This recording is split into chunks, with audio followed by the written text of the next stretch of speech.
Le Burkina Faso a abrité à l'hôtel Royal Beach de Ouagadougou la 6e conférence ouest-africaine de l'agriculture biologique et de l'agroécologie. Plus de 250 participants venant de 12 pays de l'Afrique et d'Europe ont pris part à cette importante rencontre pour échanger durant 4 jours autour du thème « Nourrir le monde sans l'empoisonner ». C'est avec un réel plaisir que je prends la parole en ce jour au nom du conseil d'administration du Conseil national de l'agriculture biologique, de l'ensemble des acteurs du Burkina Faso et à mon nom personnel, pour d'abord vous souhaiter la bienvenue à la 6e conférence ouest-africaine de l'agriculture biologique. En ce qui concerne la conférence ouest-africaine de l'agriculture biologique, elle est organisée chaque 2 ans de façon tournante dans les pays membres de la CEDEAO. Ainsi donc, après le Nigeria en 2008 et 2012, le Bénin en 2014, le Mali en 2016 et le Ghana en 2019, c'est au tour du Burkina Faso d'abriter cet important événement porté par le Conseil national de l'agriculture biologique au Burkina Faso. C'est le Conseil national de l'agriculture biologique, Sénabio, qui a porté l'événement patronné par le Premier ministre et sous le coparrainage du ministre en charge de l'agriculture et du représentant résident de la FAO au Burkina Faso. Plusieurs communications ont été livrées par des experts du domaine, des chercheurs, des producteurs, des responsables d'ONG et des militants. Des communications en lien avec les avantages de la production biologique et l'agroécologie et l'avenir de ces modes de production face à l'invasion des produits chimiques utilisés dans la production agricole de nos jours. Si on raisonne en termes... L'agriculture biologique n'a jamais été autant sollicitée que maintenant, et pour plusieurs raisons. Je pense que si on regarde, il y a des pays qui ont fait des départs, des points de non-retour, mais qui commencent à comprendre que malgré le fait qu'on est allé trop loin, on est obligé de revenir. Et si on voit aujourd'hui l'évolution des superficies allouées à l'agriculture biologique, si on voit le nombre d'organisations qui sont dans la transition agroécologique, parce que ça c'est une avancée. Il faut qu'on se rende compte qu'on était déjà à un niveau de pourriture de notre alimentation, que la réparation était difficile. Mais l'évolution pour moi a été extrêmement fulgurante, parce qu'on s'est rendu compte que si on ne retourne pas sur nos pas, on risque de compromettre l'avenir du monde entier. L'agriculture agroécologique n'est pas du tout un leurre. Vous savez, c'est vrai qu'il y a des intérêts qu'on peut a priori penser que l'agriculture agroécologique remet en cause la question des intrants chimiques, la question des pesticides, les multinationales. Mais quand vous voyez de plus en plus l'implication de l'homme politique, l'implication de nos gouvernants à la chose, on se rend compte qu'il y a de l'espoir. Vous voyez au Bénin, par exemple, on a réussi à faire inscrire dans le plan stratégique du développement du secteur agricole une ligne qui concerne l'agriculture biologique. Et ce sont des avancées. L'une de nos missions principales est de favoriser le développement de politiques publiques propices à l'agroécologie. Et pour ça, on a fait 2 constats principaux.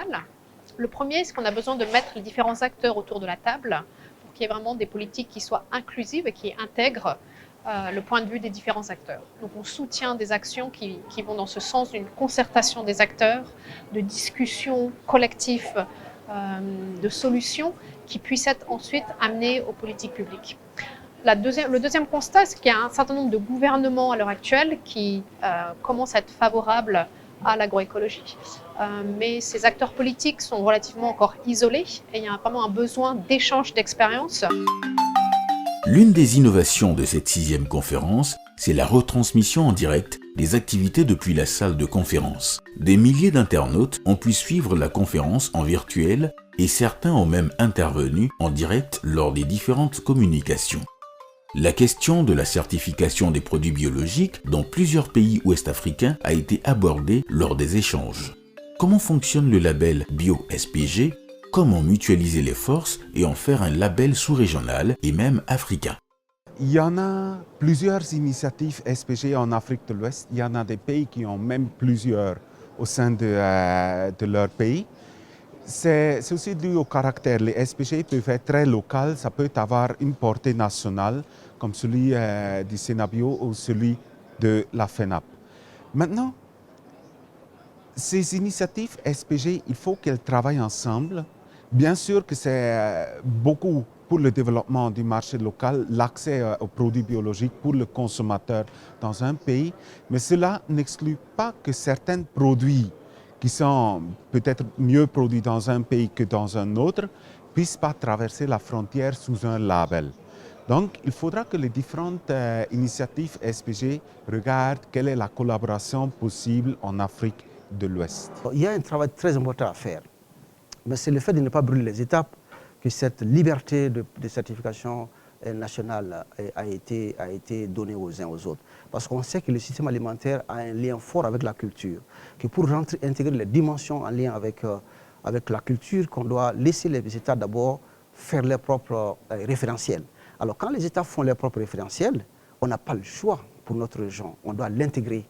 Mais on ne peut pas bâtir quelque chose de régional sans pour autant prendre les forces de ce qui existe. Sinon on risque de mutualiser les faiblesses. L'une des activités principales de cette conférence, c'est l'exposition des produits issus de l'agriculture biologique. Les visiteurs ont fait le tour des stands pour observer différentes gammes de produits transformés et des bio-intrants. Nous sommes venus avec 4 produits. Il y a 2 produits de cueillette. C'est le Détarium. Le Détarium, c'est le nom scientifique. Et également le Saba. C'est des plantes de cueillette. Le Saba, c'est ce qu'on appelle les plantes lianes. Le fruit du Saba, c'est transformé par les femmes pour la conservation. On est là pour exposer notre produit. Donc d'abord, on fait le biopesticide à base de l'huile de Nîmes. On a aussi une compost, c'est aussi le compost à base de Nîmes. Nous sommes situés à Léo. Là-bas, on travaille avec 4000 femmes qui collectent des graines de Nîmes pour nous. Ça leur donne aussi une revenu additionnel.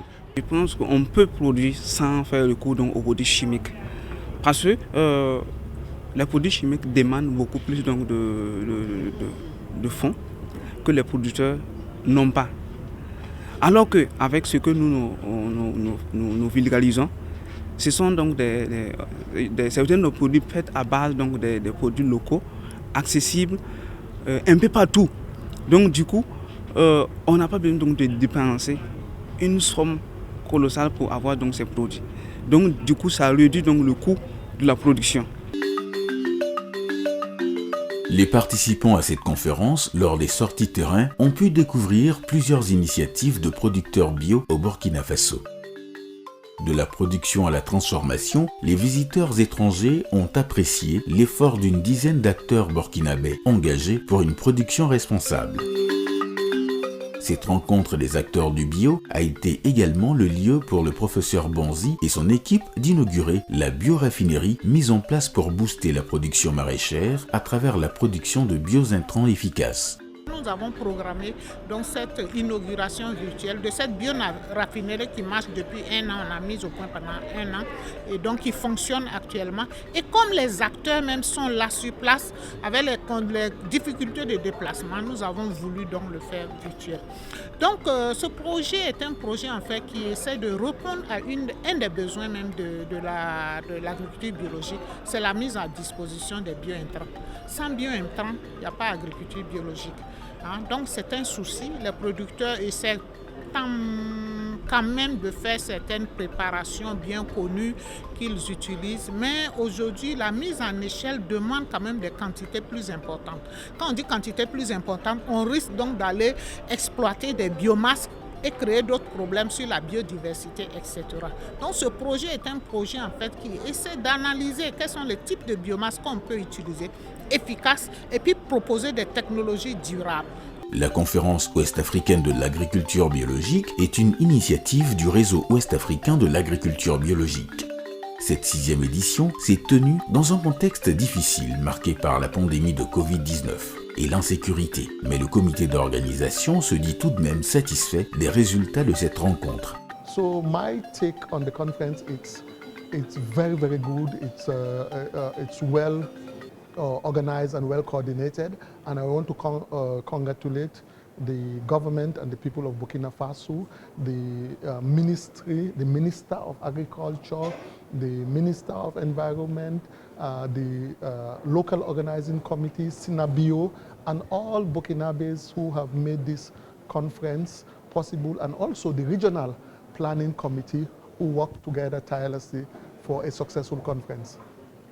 Alors, il faut dire que la particularité au Burkina, c'est qu'on a pu au moins cette année associer les producteurs à la recherche, parce que souvent les salles sont divisées.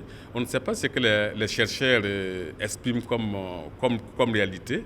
Et effectivement, cette fois-ci, il y a eu effectivement des débats très intéressants parce qu'on a fait le croisement entre effectivement la pratique et la recherche. Et je crois que les partenaires également ont été noués à ce niveau-là parce que les chercheurs ont compris que l'implication des acteurs sur le terrain sont des leviers importants pour renforcer leur travail, pour qu'effectivement ils soient pertinents. Parce qu'à la fin du travail, c'est faire en sorte que le travail sur le terrain puisse être modélisé et que les producteurs puissent renforcer leurs pratiques.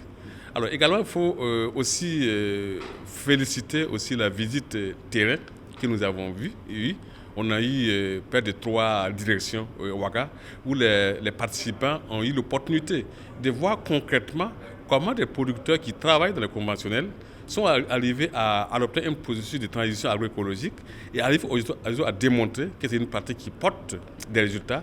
C'est une pratique très facile, une pratique également vraiment qui les valorise. Quand un pays est en proie à la faim, on ne peut pas avoir de la sécurité dans un pays. Tout le monde l'a senti lors de la Covid-19.